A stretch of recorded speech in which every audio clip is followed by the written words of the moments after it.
আমাদের নবী মুহাম্মদুর রাসূলুল্লাহর আগে এই পৃথিবীতে আল্লাহ রাব্বুল আলামিন বহু নবী রাসূলদেরকে প্রেরণ করেছেন। ওই সমস্ত নবী রাসূলদের থেকে আমার আপনার নবী মুহাম্মদুর রাসূলুল্লাহ সাল্লাল্লাহু আলাইহি ওয়াসাল্লামকে আল্লাহ রাব্বুল আলামিন শ্রেষ্ঠ নবী হিসেবে পৃথিবীতে প্রেরণ করেছেন। আমাদের নবী শ্রেষ্ঠ হওয়ায় আল্লাহ রাব্বুল আলামিন আমাদেরকে শ্রেষ্ঠ জাতি হিসেবে কোরআনের মধ্যে উল্লেখ করেছেন। আল্লাহ রাব্বুল আলামিন পবিত্র কোরআনে বলেন, ওয়ালাকাদ কাররামনা বানি আদম কুনতুম খায়রা উম্মাত উখরিজাত লিন-নাস তা'মুরুনা বিল মা'রুফ ওয়া তানহাউনা আনিল মুনকার। আল্লাহ বলেন, উম্মতি মুহাম্মদের শোনো, আমি আল্লাহ তোমাদেরকে শ্রেষ্ঠ জাতি হিসেবে স্বীকৃতি দিলাম। তোমরা এই পৃথিবীতে আসার আগে বহু জাতি পৃথিবীতে এসেছিল, ওই সমস্ত জাতি থেকে আমি আল্লাহ তোমাদেরকে শ্রেষ্ঠ জাতি হিসেবে স্বীকৃতি দিয়ে দিলাম। এই জন্য আমরা শ্রেষ্ঠ জাতি হিসেবে শ্রেষ্ঠত্ব অধিকার হয়েছে আমাদের নবী মুহাম্মদুর রাসূলুল্লাহ সাল্লাল্লাহু আলাইহি ওয়াসাল্লামের খাতির। আজকে আমার আপনার নবী মুহাম্মদুর রাসূলুল্লাহ সাল্লাল্লাহু আলাইহি ওয়াসাল্লামের শান মান অনেক ঊর্ধ্বে। আল্লাহর পরে সর্বশ্রেষ্ঠ মহামানব হলেন হযরত মুহাম্মদুর রাসূলুল্লাহ সাল্লাল্লাহু আলাইহি ওয়াসাল্লাম।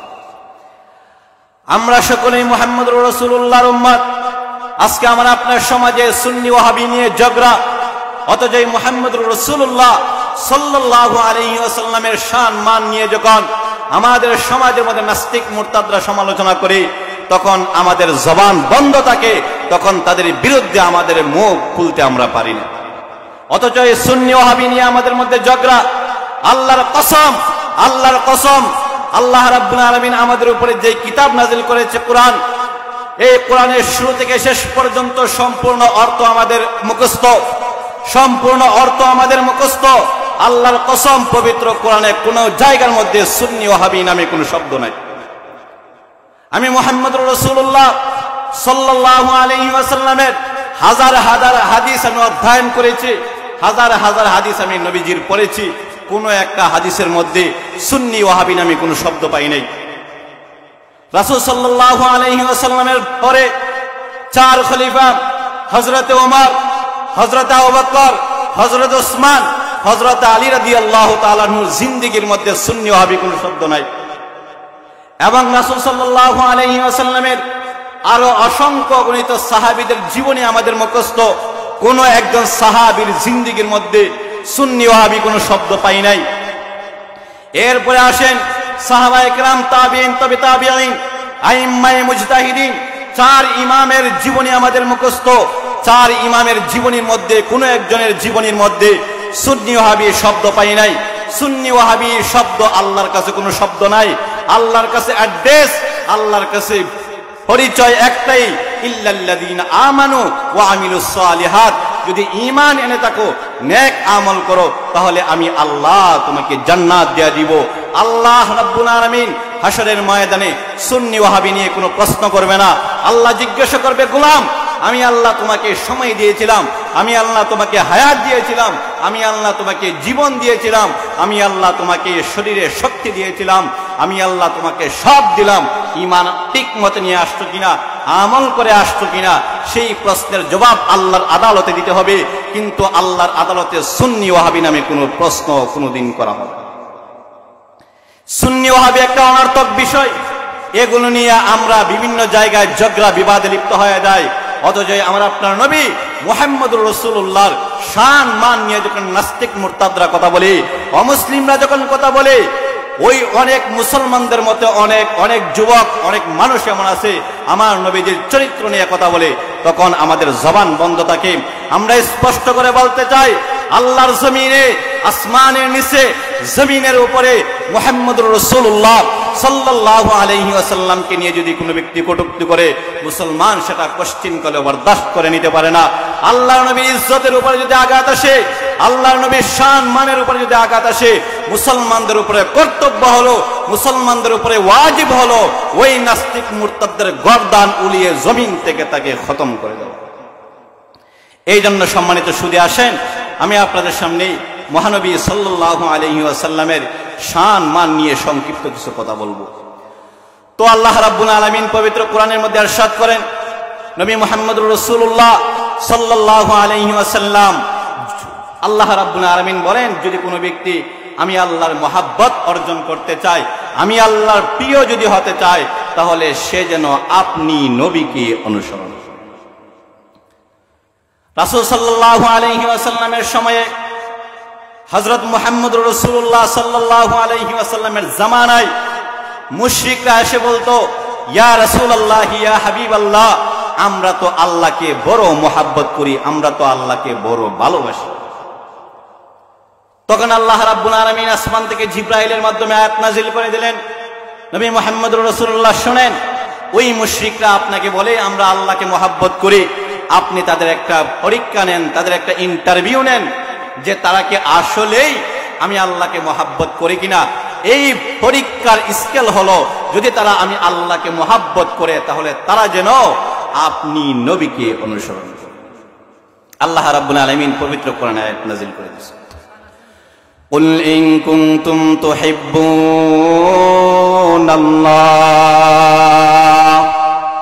ফাত্তাবিউনি ইউহিব্বুকুমুল্লাহ। আল্লাহ রাব্বুল আলামিন জানাই দিলেন, নবী আমার, মক্কার বেঈমান মুশরিকরা আপনাকে বলে আসমানের মালিক মহান আল্লাহকে আমরা বড় ভালোবাসি, মহান আল্লাহকে আমরা বড় পছন্দ করি, মহব্বত করি। ওগো নবীজি, আপনি মক্কার বেঈমান মুশরিকদেরকে জানায়া দেন, যদি তোমরা সত্যিকারে আল্লাহকে মহব্বত করো, আল্লাহকে ভালোবাসো, তাহলে ফাত্তাবিউনি, আমি নবীকে তোমরা অনুসরণ করো। তো আল্লাহ রাব্বুল আলামিন আয়াত নাযিল করে দিলেন, মক্কার মুশরিকরা যদি আসলেই আমি আল্লাহকে মহব্বত করে, তাহলে তাদেরকে বলেন তারা যেন আপনি নবীকে অনুসরণ করে। যদি তারা আসলেই আপনি নবীকে অনুসরণ করে, তাহলে অবশ্যই তারা আমি আল্লাহর মহব্বত অর্জন করেছে। এই জন্য আল্লাহর প্রিয় হতে হলে, আল্লাহর মহব্বতের ব্যক্তিত্ব হতে হলে, আল্লাহর নবী মুহাম্মদুর রাসূলুল্লাহর জীবনের সিরাতুন নবী, আমার নবীজির চরিত্র পুঙ্খানুপুঙ্খভাবে অনুসরণ করে আমাদেরকে চলতে। আজকে আমাদের সমাজে অনেক সুন্নিরা এমন আছে, মুখে সুন্নি সুন্নি শব্দ বলে, অথচ এই রাসূলের জীবনের সুন্নতগুলি তার মধ্যে নাই। আল্লাহর রাসূল বলে, মান আহাব্বা সুন্নতি ফাকাদ আহাব্বানি, যেই ব্যক্তি আমি রাসূলের সুন্নতকে অনুসরণ করলো, সে আমি নবীকে অনুসরণ করলো। যার ভিতরে আমি রাসূলের সুন্নত নাই, সে হাজারো সুন্নি মুখে মুখে বলতে পারে, পশ্চিমকালেও সে সুন্নি হতে পারে না। সুন্নি হবে ওই ব্যক্তি, সুন্নি হবে আমার ওই উম্মত, যেই উম্মত তার জীবনের প্রত্যেকটা সেক্টরে আমি নবীকে অনুসরণ করি। এই জন্য নবীকে আমাদেরকে অনুসরণ করতে হবে, নবীর জীবনকে আমাদের ফলো করে জিন্দেগি পরিচালনা করতে হবে। এই জন্য আসুন, আমার আপনার নবী মুহাম্মদুর রাসূলুল্লাহ সাল্লাল্লাহু আলাইহি ওয়াসাল্লামকে আল্লাহ রাব্বুল আলামিন পৃথিবীতে রাহমাতাল লিল আলামিন হিসেবে আল্লাহ প্রেরণ করেছেন। আমরা অনেকে জানি আমাদের নবী মুহাম্মদুর রাসূলুল্লাহ পৃথিবীতে রহমত হয়ে এসেছেন। আমার নবী শুধু রহমত হয়ে আসেন নাই, আমার নবী সময়ে সময়ে, আমার নবী সময়ে সময়ে অবস্থা অনুযায়ী আল্লাহর আদেশে আমার নবীর হাতে অস্ত্র পর্যন্ত উঠেছে। আল্লাহর নবী রাহমাতুল লিল আলামিন সশরীরে জিহাদের মধ্যে শরীক হয়েছে। আল্লাহ বলেন, ওয়া আনজালনাল হাদিদা লিয়াকুমা লিন-নাস। নবী শুনেন, আমি আল্লাহ শুধু আপনাকে রহমত হিসাবে পৃথিবীতে প্রেরণ করি নাই, আমি আল্লাহ আপনাকে শাসনের অধিকার দিয়েও আমি আল্লাহ প্রেরণ করেছি। এই জন্য লিয়াকুমা লিন-নাস, যেন করে মানুষগুলি ইসলামের ছায়া তোলে, মানুষগুলি সোজা হয়ে যায়, আল্লাহকে যেন বিশ্বাস করে, আল্লাহর ওয়াহদানিয়তকে যেন বিশ্বাস করে, আপনি নবীজির রিসালতকে যেন বিশ্বাস করে। এই জন্য নবী শুধু রহমত হয়ে পৃথিবীতে আসেন নাই, নবী এসেছেন আল্লাহর বিরুদ্ধে যে কথা বলবে, ইসলামের বিরুদ্ধে যে কথা বলবে, কোরআন হাদিসের বিরুদ্ধে যে কথা বলবে, মুসলমানদের উপরে যে নির্যাতন করবে, তাদের বিরুদ্ধে অস্ত্র তোলাও আল্লাহ নবীকে শিখিয়ে দিয়েছে।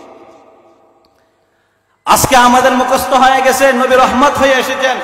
না, আমার নবী শুধু রহমত হয়ে আসেন নাই, আমার নবীকে আল্লাহ বলেন, ওয়া আনজালনাল হাদিদা লিয়াকুমা লিন-নাস, আমি আপনাকে হাদিদ দিয়েছি, আমি আপনার হাতে অস্ত্র দিয়েছি, আমি আপনার হাতে শাসনের ক্ষমতা দিয়েছি, লিয়াকুমা লিন-নাস, যাতে করে মানুষগুলি ঠিক হয় না। এই জন্য অনেক সময় ঠিক করার জন্য, অনেক সময় ছাত্রকে সঠিক পথে আনার জন্য উস্তাদের হাতে লাঠি উঠাতে হবে। এই জন্য আসুন আমার আপনার নবী হযরত মুহাম্মদুর রাসূলুল্লাহ সাল্লাল্লাহু আলাইহি ওয়াসাল্লামকে আল্লাহ রাব্বুল আলামিন এই পৃথিবীতে রহমত হিসেবে সৃষ্টি করেছেন। আল্লাহ রাব্বুল আলামিন পবিত্র কোরআনের মধ্যে বলেছেন, ওয়ামা আরসালনাকা ইল্লা রাহমাতাল লিল আলামিন।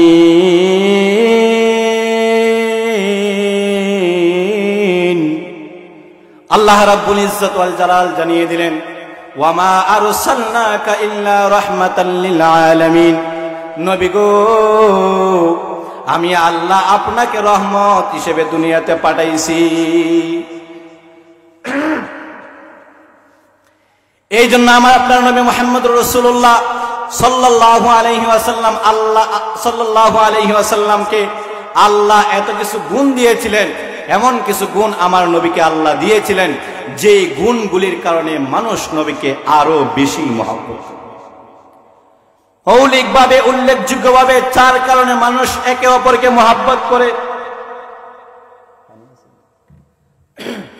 4 কারণে একে অপরকে মহব্বত করে। তার মধ্য থেকে অন্যতম একটি কারণ হলো সৌন্দর্যের কারণে মানুষ মানুষকে মহব্বত করে। এই জন্য দেখবেন আমাদের সমাজের মধ্যে আছে, নিম্ন শ্রেণীর কোনো লোক যদি অধিক পরিমাণে সুন্দর হয়, তাহলে উচ্চ ফ্যামিলির ছেলেও ওই সুন্দরী রূপবর্তীর প্রেমের মধ্যে পড়ে যায়, প্রেমের মধ্যে হাবুডুবু খায়। কারণ হলো সৌন্দর্যের কারণে সে তাকে মহব্বত করে। সমাজে তার এতটা পরিমাণে স্ট্যাটাস নাই, কিন্তু সে সুন্দর হওয়ার ফলে উচ্চ ফ্যামিলির ছেলেও তাকে মহব্বত করে। এই জন্য মানুষ একে অপরকে সৌন্দর্যের কারণে মহব্বত করে। এই জন্য আমার আপনার নবী মুহাম্মদুর রাসূলুল্লাহ সাল্লাল্লাহু আলাইহি ওয়াসাল্লামকে আল্লাহ কেমন সুন্দর করে পৃথিবীতে প্রেরণ করেছিলেন, যা আমার মতো নালায়েক, আমার মতো একজন জঘন্য ব্যক্তি আপনাদের সামনে রাসূলের সৌন্দর্যের বিবরণ দেওয়া মুশকিল। আল্লাহ নবী সাল্লাল্লাহু আলাইহি ওয়াসাল্লাম পৃথিবীর মধ্যে সর্বশ্রেষ্ঠ সুন্দর হিসেবে আল্লাহ প্রেরণ করেছেন। আমরা জানি হযরত ইউসুফ আলাইহিস সালাতু ওয়াস সালামের সৌন্দর্যের কথা আমাদের সমাজে প্রচলিত আছে। আমাদের সমাজে এই কথাটা ছড়িয়ে ছিটিয়ে আছে যে আল্লাহর নবী ইউসুফ আলাইহিস সালাতু ওয়াস সালাম অনেক সৌন্দর্যের অধিকারী ছিলেন, কিন্তু ইউসুফ নবী থেকেও আমরা আপনার নবী মুহাম্মদুর রাসূলুল্লাহ আরো কোটি গুণ বেশি সুন্দরের অধিকারী ছিলেন।